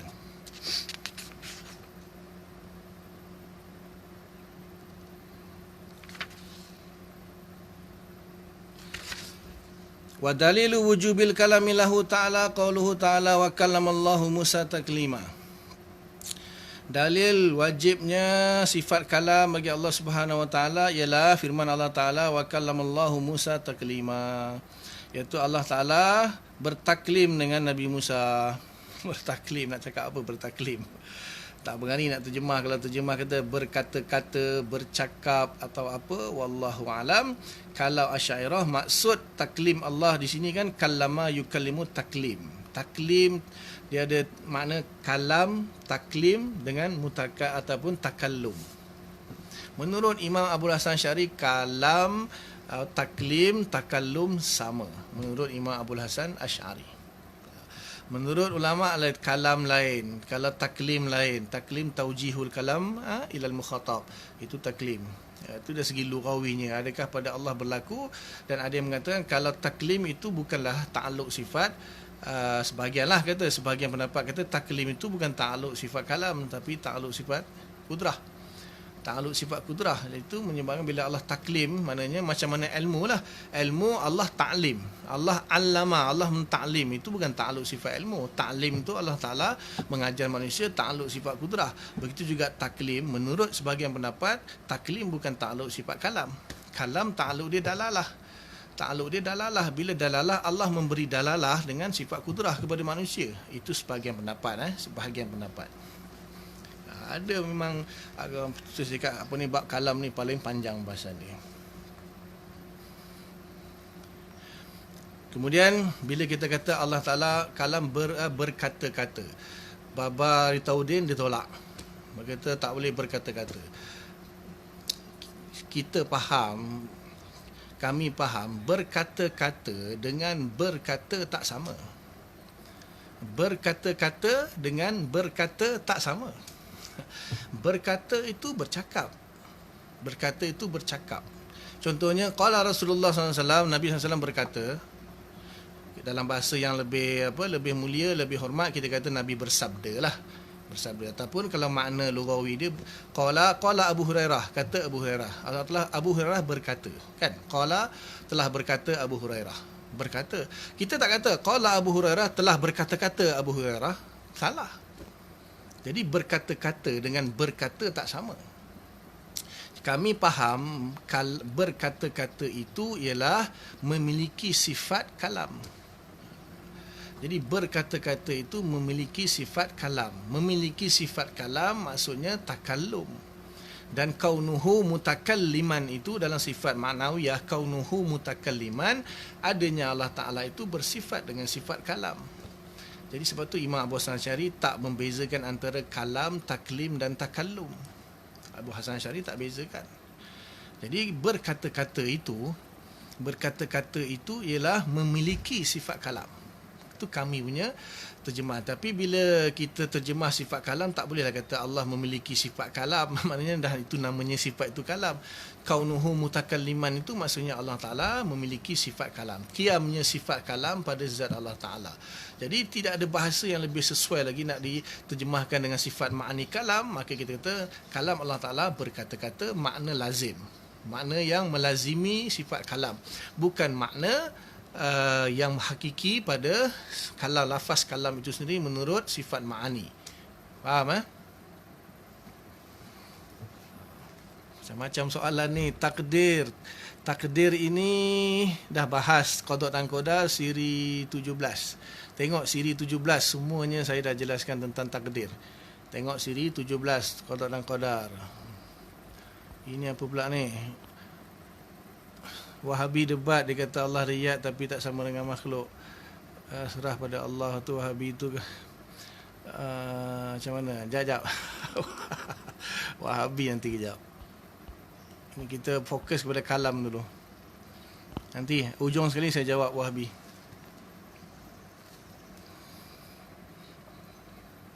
Waqad asbata li nafsihi kalaman. Sungguh Allah Ta'ala telah mengisbatkan bagi zatnya sifat kalam. Dah. Bukunya mana? Sesungguhnya Allah Ta'ala telah mengisbatkan li nafsihi kalaman. Bila kallama, maknanya dah tentulah orang yang taklim mesti ada sifat kalam. Jadi di sini Allah tak kata lafaz kalam itu sebab apa? Kalau dalam Al-Quran Allah kata hasta yasma'a kalam Allah, sehingga dia mendengar kalam Allah. Tapi itu bukan makna kalam nafsi, itu makna kalam lafzi. Apabila mendengar Allah suruh Nabi memperdengarkan kepada orang kafir, orang musyrikin yang ditahan itu mendengar kalam Allah, maksudnya mendengar Al-Quran. Hatta yasma'a kalam Allah itu iaitu kalam yang merujuk kepada kalam lafzi Quran. Kemudian lafaz takallum tu yang saya jumpa setakat ni lah. Dalam surah Amma tu kan. La yatakallamun tu dirujuk kepada manusia. Ketika manusia berada di padang mahsyar, mereka itu illa man azinalahur rahman, kan? La yatakallamuna illa man azinalahur rahman. Yatakallamun itu lafaz yatakallamun dinisbahkan kepada manusia. Kalau Allah banyak guna taklim. Kallamallahu Musa taklima. Kemudian ma kana li basyarin an yukallimuhullah. Yukallimu tu maknanya kallama, yukallimu taklim juga. Sebab tu di situ ada kalam, ada taklim, ada takallum. Jadi di situ panjang perbahasan dia. Cuma yang wajib di sini, kita wajib beriman Allah ada sifat kalam. Dan di sini kan dalil dibagi pun dalil sam'i. Dalil sam' maksud di sini dalil naqli, dalil Quran. Dia memang kalau dalam Asy'ariyah ada pembahasan tentang dalil mana yang lebih aqwa antara akli dan nakli. So bagi sifat sama' basar kalam, yang aqwanya, yang dalil yang lebih kuat itu dalil nakli. Bukan bermakna dalil akli tak ada. Akli sekadar mengatakan bahawa kalaulah Allah tak bersifat dengan sifat tersebut, pasti dia bersifat dengan sifat lawannya. Itu pun ada iskal juga. Maknanya kalau Allah tak sama' basar kalam, mestilah Allah Ta'ala pekak, buta dan bisu. Tapi ulama kata tak lazim. Tak lazim secara akal lah mengatakan kalau tak ada sifat kalam berarti mestilah bisu. Tak ada sifat sama' mestilah pekak. Tak ada sifat basar mestilah buta. Tak mesti. Tak mesti. Tapi itu antara dalil akli. Sebab tu dalil akli itu agak lemah dalam bab sifat idrak ni, sama' basar kalam. Jadi isbat dia dengan dalil nakli. Dan sifat sama' basar kalam ni tak ada kaitan dengan ijad. Tak ada kaitan dengan ijadul alam. Maksudnya Allah Ta'ala untuk mengijadkan alam ini, dia mesti wujud, qidam, baqa', mukhalafah lil hawadis, qiyamuhu binafsi, wadaniyah, kudrah, iradah, ilmu, hayah. 10 sifat ini saja cukup untuk mengijadkan alam, tanpa sifat sama' basar kalam. Menurut ulama lah, maknanya dalil akli tak perlu pun sifat sama' basar kalam di dalam mengisbatkan kewujudan Allah Ta'ala dengan berdalilkan wujudnya alam. Jadi apabila sudah kita berjaya mengisbatkan kewujudan Allah Ta'ala, menerima Allah Ta'ala, bagi itulah orang musyrikin ketika zaman Nabi dulu, setelah dia menerima Allah Ta'ala, menerima Nabi, menerima Al-Quran, dalam Al-Quran sebut Allah Maha melihat, Maha mendengar, Maha berbicara, maka dia terimalah. Sebab tu dalil nakli itu lebih kuat.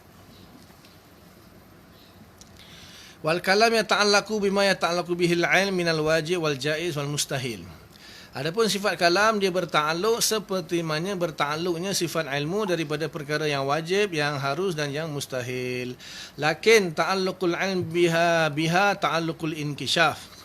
Akan tetapi ta'alluq sifat ilmu itu ialah ta'alluq inkishaf. Jadi wajah ta'alluq ilmu itu inkishaf ataupun ihatah. Bimakna annaha munkashifatun lahu ta'ala bi'ilmihi. Dengan makna sesungguhnya ia tersingkap bagi Allah Ta'ala dengan ilmunya. Wa ta'alaqul kalam biha ta'alaqud dalalah. Ta'alluq kalam di sini adalah ta'alluq dalalah. Dalalah itu ialah, kalau menurut ilmu mantik, maksud dalalah tu ma fuhima min syai'in ma fuhima syai'un min syai'in akhar. Apa yang difahami daripada sesuatu yang difahami daripada sesuatu yang lain. Kabut juga nak sebut. Dalalah itu sesuatu yang difahami daripada sesuatu yang lain. Itu namanya dalalah. Jadi di sini ta'alluq dia ta'alluq dalalah. Maksudnya ta'alluq maksudnya kita kata memberi faham lah. Annahu law kushifa 'annal hijab wa sami'na al-kalam al-qadim la fahimnaha minhu. Dengan makna sesungguhnya kalaulah disingkapkan hijab, kita akan dengar kalam Allah yang qadim dan kita akan faham daripadanya, memahaminya daripadanya. Di sini dia tak sebut ta'alluq tanjizi ke, dia tak sebut. Okey. Ada khilaf panjang dalam sifat kalam. Jadi ulama kata okey, yang sepakat tanjizi hadis. Tanjizi hadis. Jadi dalalah itu sudah pun sorry. Tanjizi qadim. Tanjizi qadim. Jangan cut tadi, ambil yang tadi ustaz ni kata taruh kalam tanjizi hadis. Yang sepakatnya tanjizi qadim. Tanjizi qadim. Sebab apa? Dalalah tu sudah qadim.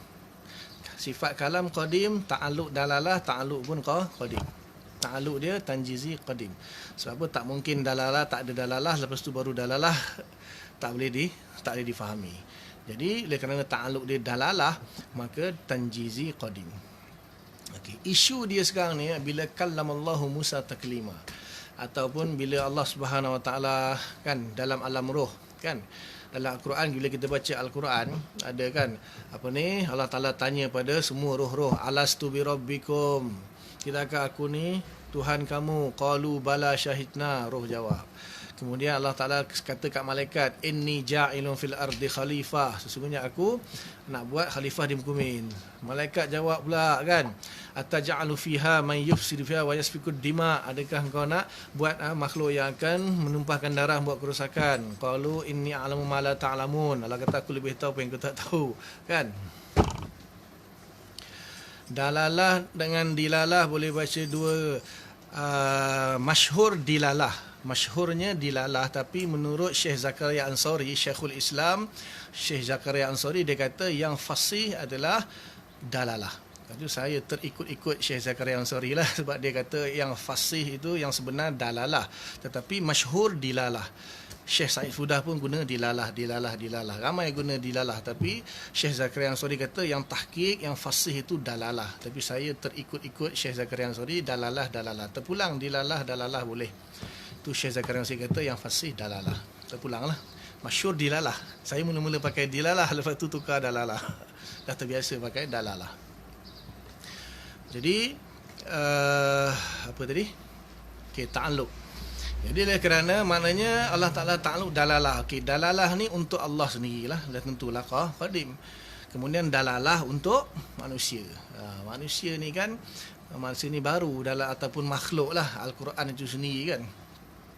Allah bercakap tadi, inni ja'ilun fil ardi khalifah. Kemudian antara syaitan kan, Allah Ta'ala kata dekat iblis kan, ma mana'ta antas sudah lima khalaqtu biadayya.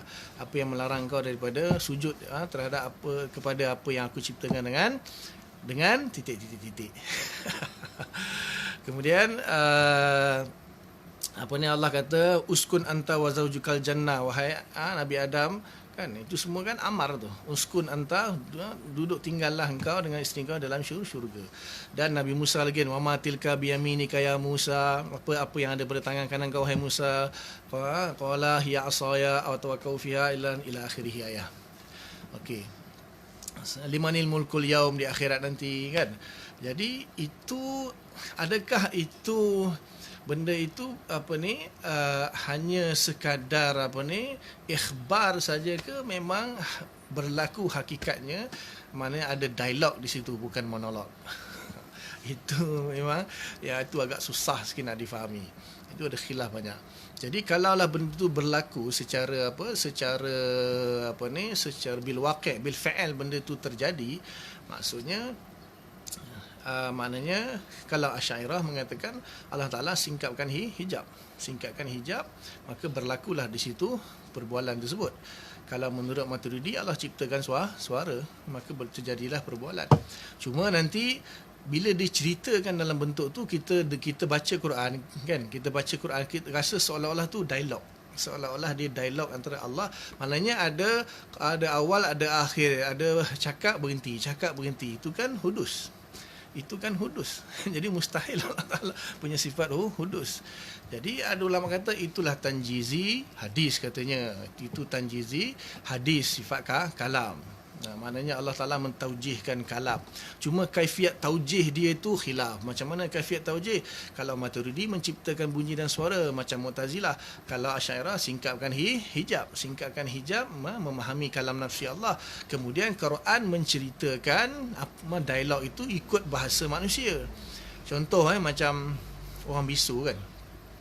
Orang bisu dia bercakap sesama sendiri kan. Dia buat macam ni. Si bisu A. Lepas tu si bisu B pun jawab. Lepas tu ada penterjemah kan. Penterjemah pun dia pun terjemah. Dia kata si bisu A berkata kepada si bisu B, kau nak pergi mana?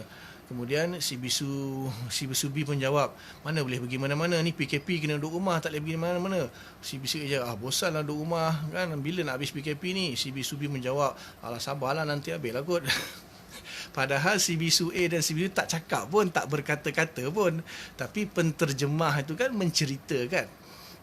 menceritakan bahawa si bisu A berkata kepada si bisu C, kau nak pergi mana? Si bisu B jawab begini kan.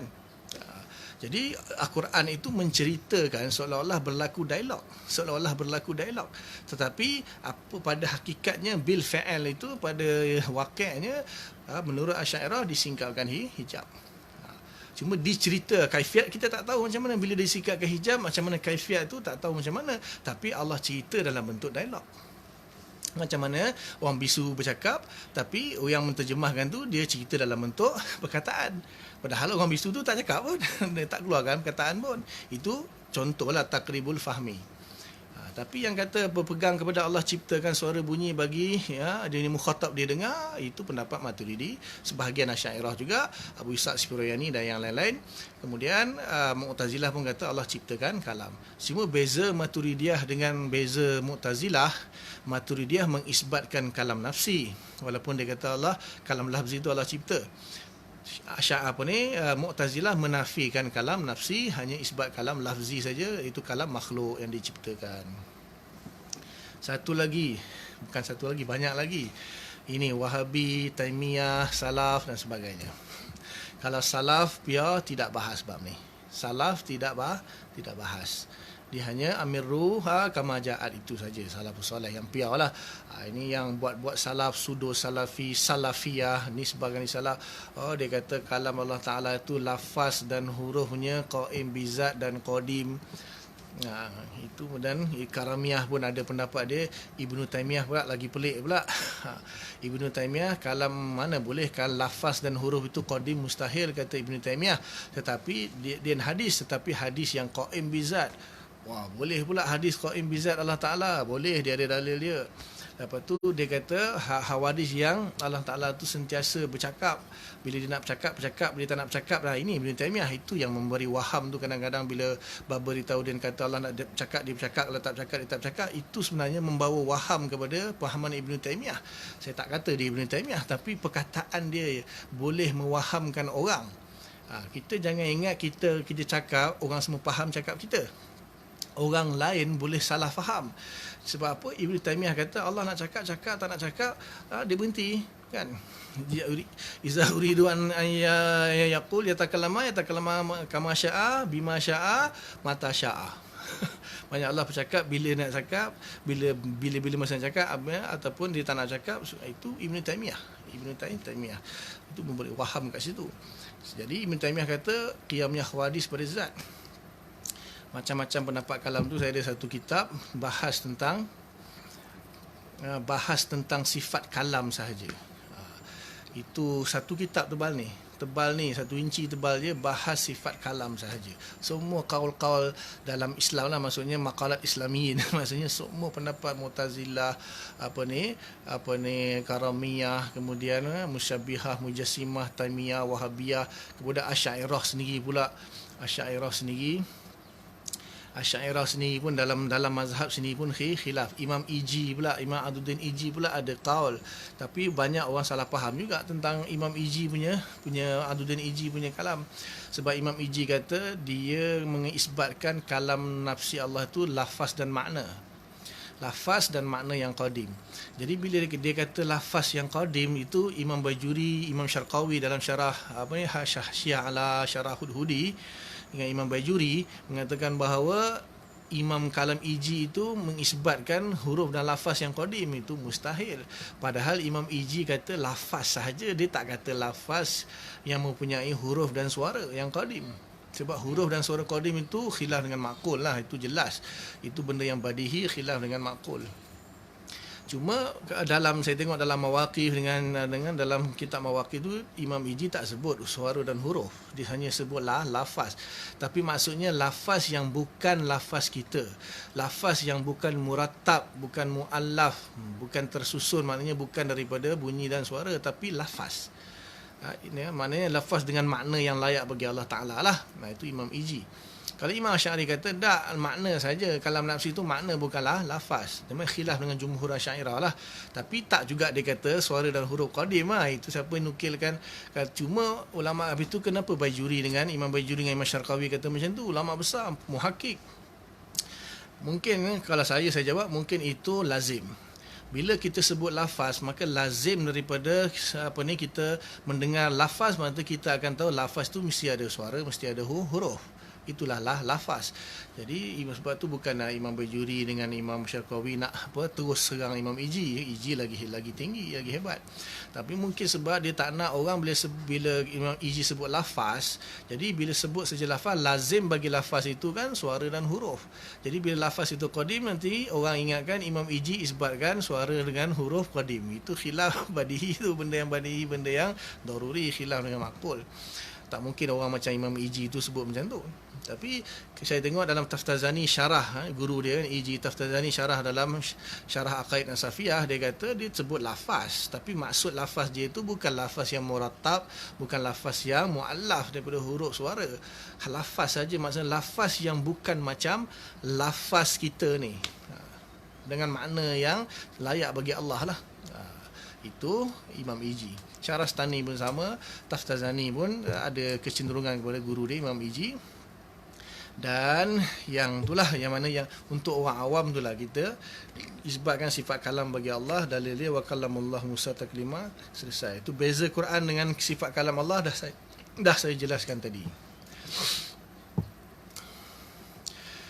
Firanda saya terus teranglah, Firanda ni saya baca pun tak nak. Firanda ni dia provoke, dia ni Wahabi madkhali pekat punya. Siapa baca dia boleh goyang. Jangan baca. Tak payah baca. Orang awam tak payah baca. Ini yang tanya saya ulama ni kan.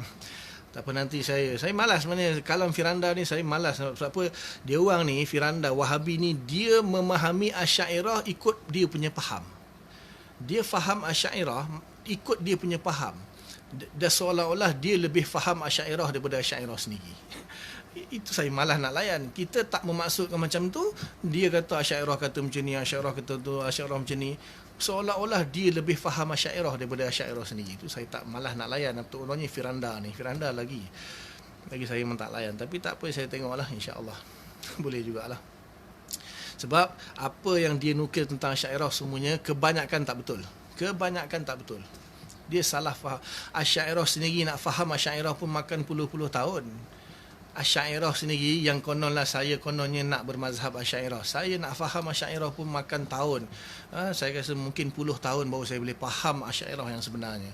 Tiba-tiba Wahabi dia rasa dia lagi faham daripada Asy'ariyah. Itu pasal saya tak suka tengok kalam mukhalif. Terutamanya Wahabi, sebab Wahabi ni kebanyakannya jahil murakkab. Dan dia faham apa yang dia nak faham saja.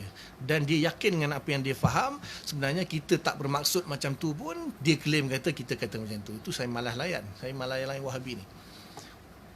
Tapi saya akan tengok jugalah sekejap lagi. Ni ada yang tanya tentang yad. Itu saya dah bahas dah tentang mukhalafah lil hawadis.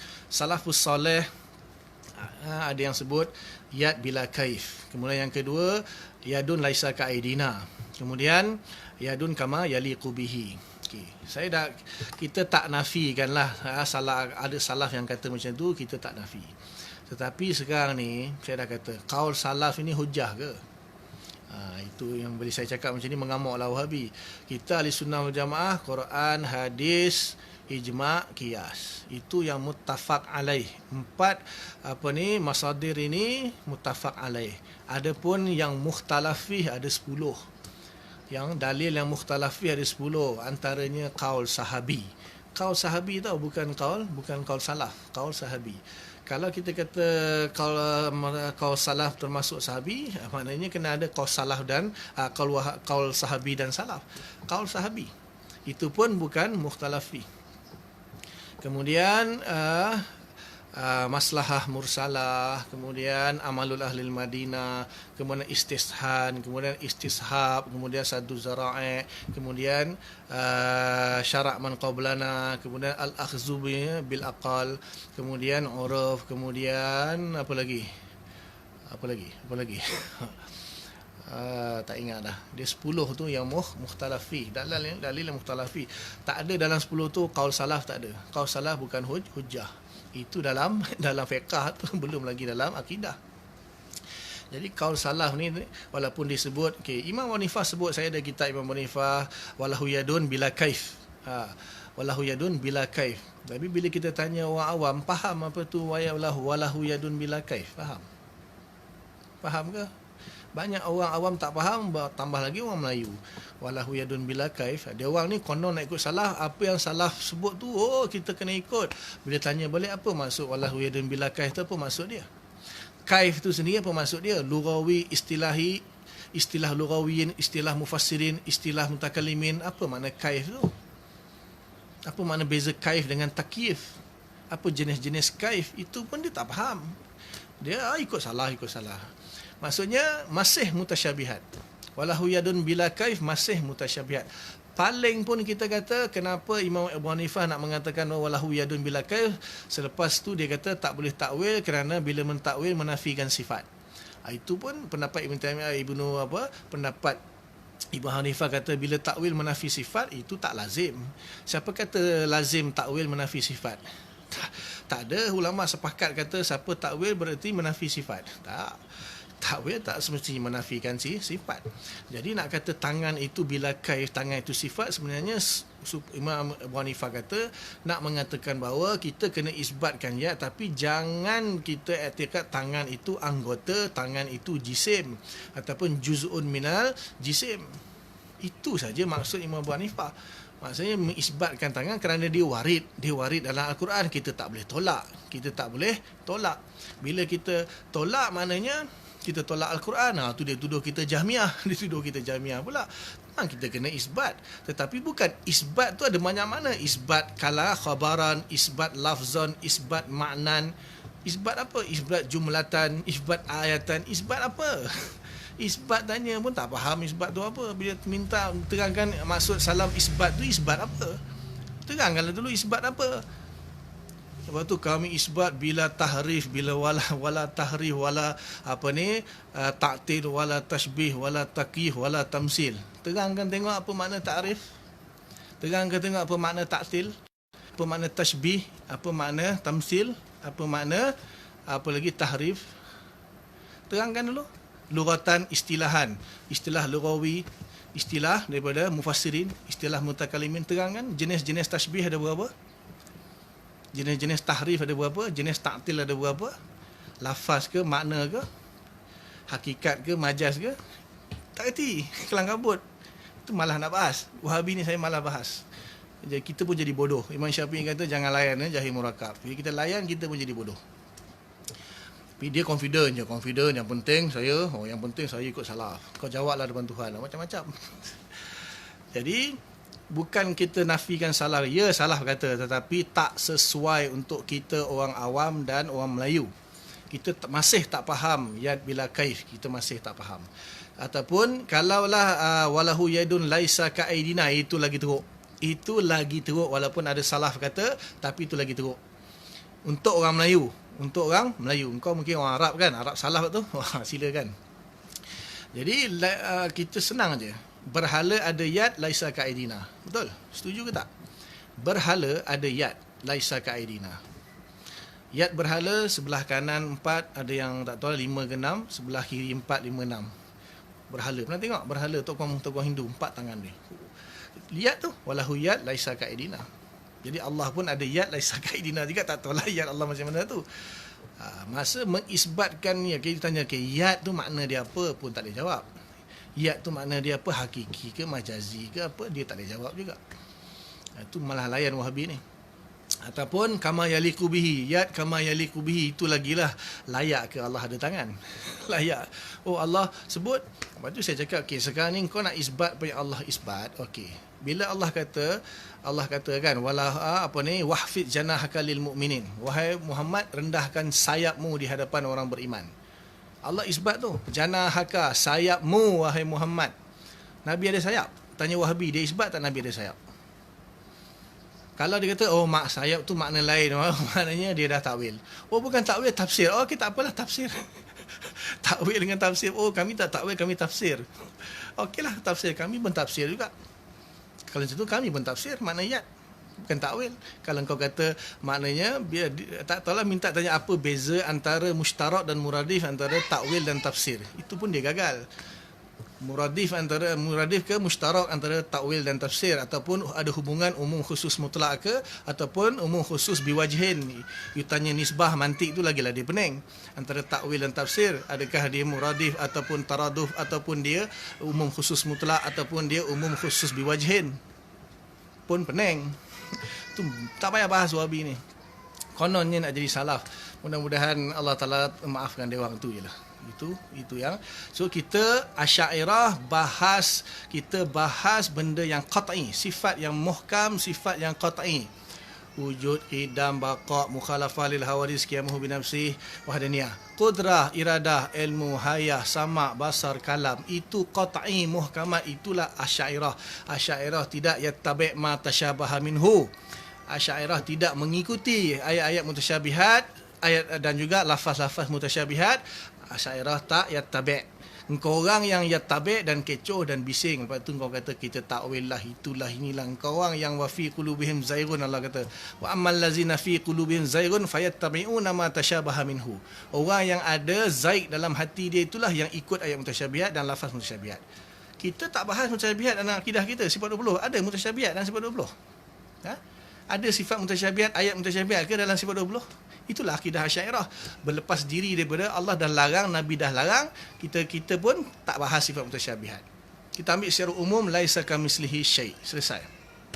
Dia kecoh, tangan kena isbat, wajah kena isbat, semua kena isbat, semua kena isbat. Oh, dia salah. Tak payah layan Wahabi ni. Dia syok sendirinya, Wahabi ni syok sendiri. Dan ingat, dia semua apa yang dia nukil tentang Asy'ariyah itu hanya tentang pemahaman dia sendiri tentang Asy'ariyah dan sedikit pun tidak mengubah hakikat sebenar Asy'ariyah. Asy'ariyah ini yang lebih memahami Asy'ariyah adalah Asy'ariyah. Jangan dengar perkataan Wahabi tentang Asy'ariyah sebab dia perasan, dia rasa dia lebih faham Asy'ariyah, lebih daripada Asy'ariyah, tapi dia hanya syok sendiri saja. Apa yang dia tuduh, dia lemparkan tentang Asy'ariyah tu tidak sedikit pun tidak mengubah hakikat Asy'ariyah yang sebenar. Kita nak memahami Asy'ariyah, kita baca kitab Asy'ariyah, belajar dengan ulama-ulama Asy'ariyah. Lupakan Wahabi, lantaklah dia. Dia nak mewahamkan orang awam tu nanti Allah akan tanya dia, kenapa engkau ikut Wahabi, kenapa engkau tak ikut yang lain, ataupun sekurang-kurangnya kenapa kau tak bandingkan mana akidah yang betul, kenapa kau dengar satu saja, kau tak dengar yang lain. Itu dia jawab sendiri Allah Ta'ala. Kita dah berpuluh-puluh ulama kita, beratus-ratus kitab dah karang untuk dipelajari akidah. Dia nak pilih Wahabi juga, lantak dia lah, biarlah dia. Kita doakan Allah Ta'ala bagi dia petunjuk, itu saja. Dan ingatlah, kita tidak kong hajar, kita tidak mengkafirkan Wahabi, kita tidak menunjukkan sikap-sikap yang tak baik. Islam ajar kita berakhlak mulia. Dalam bab akidah kita tegas dengan akidah kita, tapi dalam bab bermuamalat, bermuasyarah dengan mereka, tunjukkan akhlak yang baik.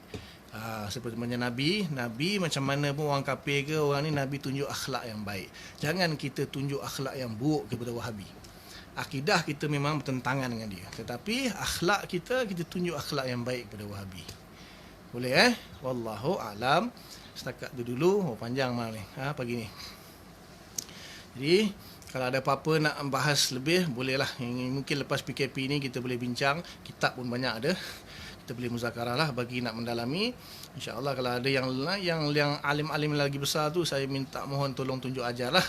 Saya ada banyak kitab Asy'ariyah yang saya baca, saya tak faham ni, minta tolong tunjuk ajar. Kitab Taftazani Syarah Maqasid, kitab Syarah Mawaqif Jurjani Alal Iji, kitab Nihayatul Iqdam Imam Syarastani, kitab Matalabul Aliyah. Itu banyak lagi yang saya tak faham sebenarnya. Baca Syarah Kubra Imam Sanusi pun susah nak faham tu. Ada juga apa yang tak faham, tapi siapa yang ni boleh kongsilah insya-Allah. Wallahu alam. Setakat dulu apa yang baik daripada Allah Taala, apa yang tak baik kelemahan saya lah, minta ampun kepada Allah, minta maaf kepada semua. Mudah-mudahan Allah bagi taufik, kita faham dan sampaikan dan tangguh dengan kafarah majlis. Subhanallah bihamdika, nasyhadu an la ilaha illa anta, nastaghfiruka wa natubu ilaik. Subhana rabbika rabbil izzati amma yasifun, wa salamun alal mursalin, walhamdulillahirabbil alamin. Assalamualaikum warahmatullahi wabarakatuh. Amin wa iyyakum. Sama-sama. Amin wa iyyakum. Khairul jazaa. Sama-sama.